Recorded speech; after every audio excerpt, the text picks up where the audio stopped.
not about you, it's all about you. The NYDA is here and has shown you and has proved it through me to show that you can change your life. You know? So, youth, women, person with disabilities, don't sleep on the NYDA.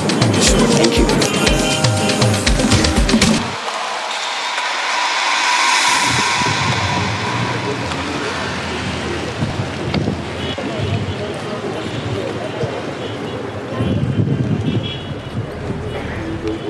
May we please have Ms. Christine from UNICEF. Dada Morero of the NYDA board. The acting CEO of the president of the SRC here.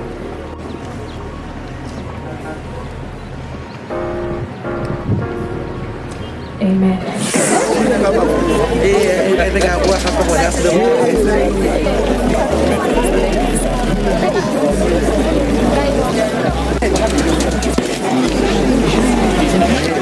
So as you can see, the executives of the NYDA are here. And as you know, what they're trying to do is literally they're trying to empower women, persons with disabilities, and the NYDA has totally done so much for the country.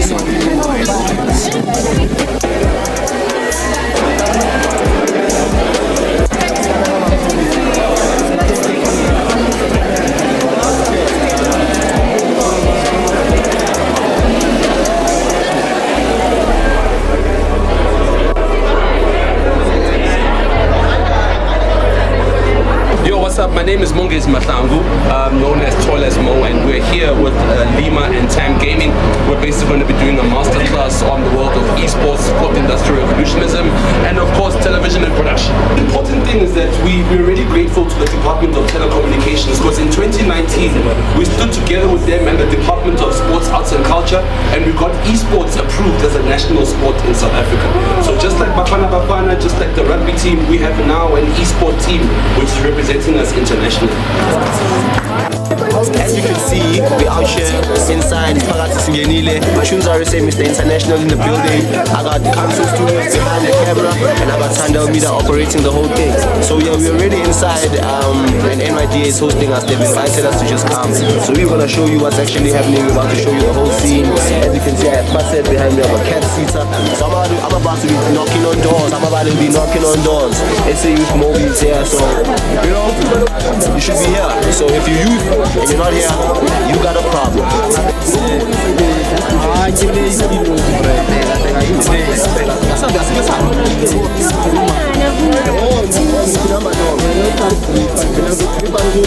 Chess, Ludo, Rabaraba, gaming, esports, we actually even have an international Rabaraba sports team that nobody knows of.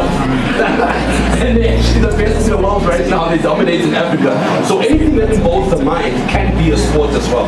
So this is what they kind of experience when they're doing esports with virtual reality.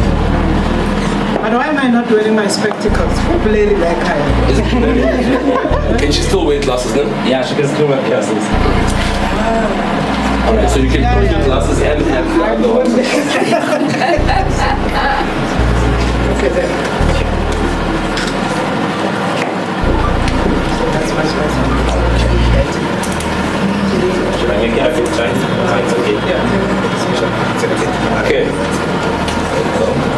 Alright, now it immediately puts you in the environment. So she's in a campsite, things are going nice, things are chilled and easy, but then within a couple of seconds she realized that this place is being invaded by zombies. And her job is to make sure that she protects the camps from the zombies.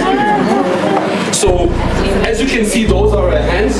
What she's doing with the controllers is what you can see virtually as well. Yeah. Sorry that you are Caucasian, but we'll change it to a black guy just now. We're switching from that game to a different one because it's giving us a bit of a problem. So this one is called Farpoint. There we go. And Farpoint is also an esport as well. And she's using a thing called an esport gun. Can you please show them?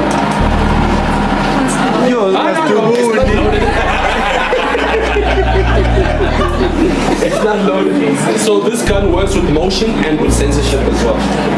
That broadband problem you were talking about, do you think it would actually be much better? You might have done my research on Starlink, the connectivity rate is not as fast as fiber optic cables, so it doesn't really make a difference whether they're in South Africa or not. I just believe that our current telecommunication companies like Vodacom and MTN should make connectivity much more cheaper, if not free. I have a question. Yes, ma'am. So we're noticing that a lot of the games are a little bit violent. So if you look at like the guns and the zombies, etc., and we know the type of society that we exist in South Africa with high rates of gender-based violence and femicide. Yes, ma'am. And we're now taking children and exposing them to this type of violence, which then also has an effect on what they think is normal. Understood. Right? No. So what are you guys going to do to bridge that gap? Okay, so it's important, the platform that you have with all the children you have access to then also shape their minds to address some of the societal issues that we have. Okay, so basically we work hand in hand with FYPB. I don't know if you guys know FYPB. FYPB is the company that does regulations on the games and movies that come into that. I'm known for promoting my music while they were meeting in the country. So my business has grown. I'm running a huge media company. So as you can see, you're already on my channel. This is Tandel Media. I'm on Tunes. This is my business partner, Pay. And we're obviously here. We're invited by the organization. You know, we don't say official, but we're invited. So they supported me, my business is doing well. So that's my life. I'm also like working for people that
with disabilities, and that is Honorable Sindisiwe Chikunga.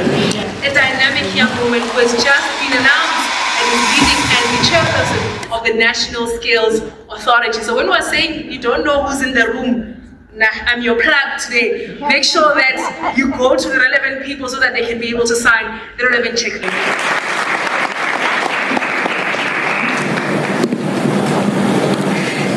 Thank you very much, Deputy Chairperson. Allow me to stand on the protocol that has already been observed in the interest of time and greet all young people gathered here this afternoon. Aye, abantu abatsha, aye. Aye, abantu abatsha, aye. Nizoyithola kanjani? Ihlele khoneni. Allow me to take you all down the path of history. In 1930, a 39-year-old Italian communist was imprisoned by Adolf Hitler's closest ally, fascist dictator Benito Mussolini. During this period, he produced some of his most celebrated and inspirational work. In his third notebook, he reflected on the state of affairs of his time, describing the tensions between the rise of communist movements, the new, and what he perceived as the decline of capitalism, the old, following following the First World War. For Bransky, the fall of an old order did not naturally or logically imply the rise of a new one. And importantly, in the interregnum, he says a dangerously undecided or transitionary period exists. Now, 30 years ago, South Africa stood at the threshold of a new dawn. The first democratic elections signaled a profound shift from the shadows of apartheid to a nation founded on dignity, equality, and the promise of freedom for all. It was a decisive rupture with an unjust and inhumane past, and since then, the old order has been steadily dismantled, brick by brick. The 30-year review and census of 2022 reflected not only on the progress, but also the resilience of a people determined to build a more just and an inclusive society.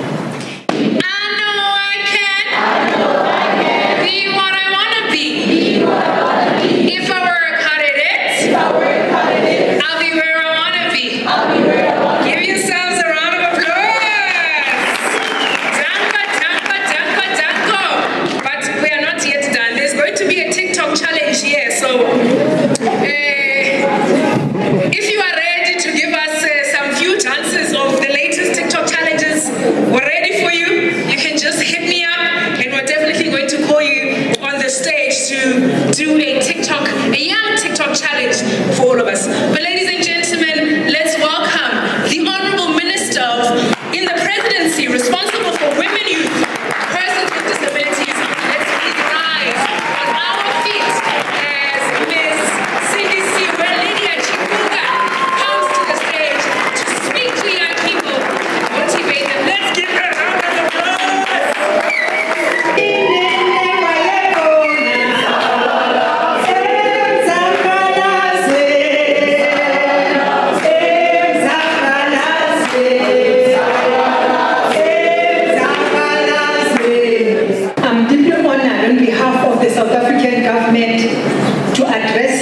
Morning, as we gather to launch Youth Month 2025 under the theme Skills for a Changing World, Empowering Youth for Meaningful Economic Participation.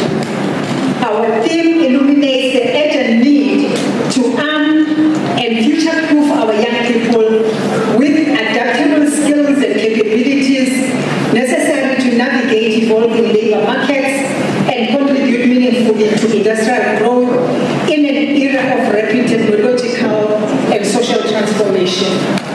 The significance of this theme is best captured and explained in the President Ramaphosa's 40th Industrial Revolution report, which reiterates as follows, and I quote, "Success in the era of the fourth industrial revolution depends on our ability to unleash the full scientific, industrial, and creative potential of South African society. Failure to respond adequately to these technological advancements and their infrastructure demands poses a serious threat to South African industry," unquote. Program Director, before delving into this timely theme and articulate our vision for a game-changing all-of-government and all-of-society response to the youth question, I find it necessary and indeed benefiting to remind both our young people and society at large that Youth Month is no ordinary month, and Youth Day is not a mere holiday.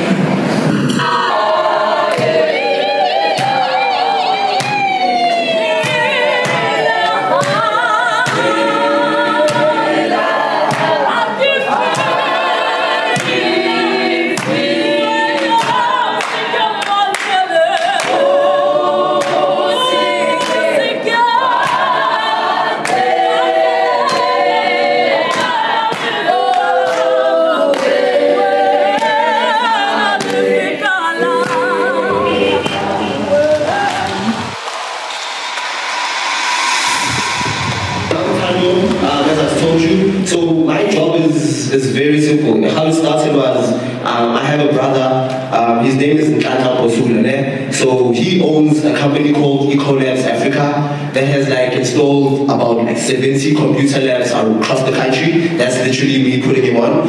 And then I went to him once, I'm like, hey bro, I'm doing this music thing. Can you please manage me? I went to him for management because I'm seeing him as a businessman. He says to me, bro, if I'm gonna manage you, you need to have your own studio. I was like, hey bro, the funds. He's like, no, apply for NYDA. NYDA, what's that? Come, bring your own forms, go and download. He told me, go and download NYDA forms. That was my first homework. I went, downloaded NYDA forms, I checked them out, I couldn't understand anything. I went to him, he's like, no, sat down with me, showed me how to apply. Sorry, I'm getting nervous, I don't know why. He showed me how to apply. I applied, it took like, the process was like, I think, it was like long, because I kept on going to SARS, kept on going to the bank, kept on fixing my compliances, which is the thing that gets a lot of youth. You guys are too lazy. You guys, sorry bro, not you maybe, but a lot, because I come from Soweto. I'm from Soweto, my studio's here, so I know, I deal with these things. I try putting other people onto NYDA, but the reason why they don't finish is because of the tedious things like the compliances. They don't want to go and follow the line and SARS. They don't want to go to the bank and wait the whole day. It's those small things that can change your life. Crazy enough. So I applied for NYDA, and to be honest, it took me 2 years to get it.